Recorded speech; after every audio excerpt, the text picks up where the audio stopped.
Good morning, this Pradeep from prudent broking services. US market में कल 1% से 1.3% का उछाल देखा गया।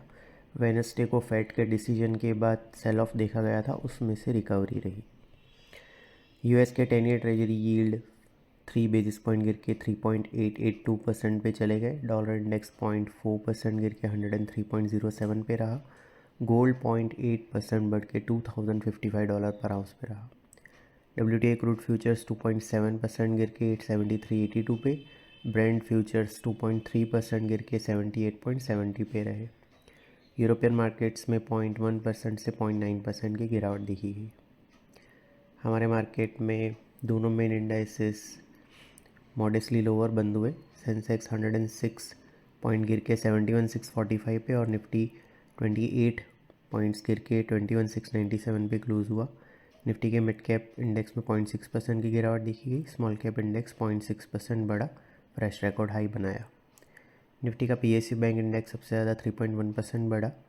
उसके बाद ऑटो इंडेक्स आधा % ऊपर रहा। मीडिया और मेटल इंडाइसेस सबसे ज़्यादा 1.1% और 1% गिरे। FIs की कैश सेगमेंट में 1880 करोड़ की नेट सेलिंग रही। स्टॉक फ्यूचर में 2076 करोड़ की नेट सेलिंग रही। इंडेक्स फ्यूचर में 832 करोड़ की नेट बाइंग रही। डोमेस्टिक इंस्टीट्यूशन की 872 करोड़ की नेट बाइंग रही। रुपी 8 पैसे अप्रीशिएट होके 82.96 पे रहा। FM सीतारामन ने अपना 6th कंसेक्यूटिव बजट पेश किया। ये इंटरिम बजट था।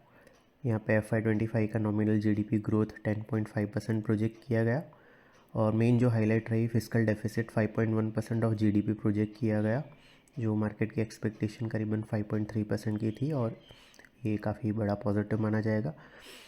इसके अलावा नेट और ग्रॉस मार्केट बोरोइंग्स के फिगर भी एक्सपेक्टेशन से कम रहे और इसी के चलते बॉन्ड यील्ड्स में कमी देखी गई।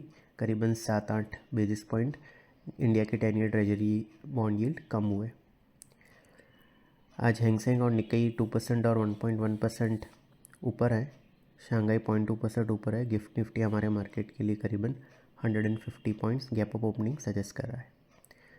कल हमने बताया था कि 21,912 नेक्स्ट अपसाइड टारगेट के तौर पे कंटिन्यू कर रहा है और 21,449 इमीडिएट सपोर्ट है। निफ्टी ने 21,832 का हाई बनाने के बाद 21,697 पे क्लोज दिया। आज ये 21,800 के ऊपर खुल सकता है। 21,912 जो रिसेंट फॉल का 78.6% रिट्रेसमेंट लेवल है, वो नेक्स्ट अपसाइड टारगेट के तौर पे कंटिन्यू कर रहा है। ऑन द लोअर साइड 21,449 जो वेडनेसडे को बॉटम बना था, वो इमीडिएट सपोर्ट के तौर पे कंटिन्यू कर रहा है, जिसके स्टॉप लॉस से लॉन्ग होल्ड किए जाने चाहिए। सिक्योरिटीज़ मार्केट में इन्वेस्टमेंट बाजार जोखिम के अधीन है। डिटेल डिस्क्लेमर के लिए www.prudentbroking.com/disclaimer.aspx को विजिट करें। Thank you.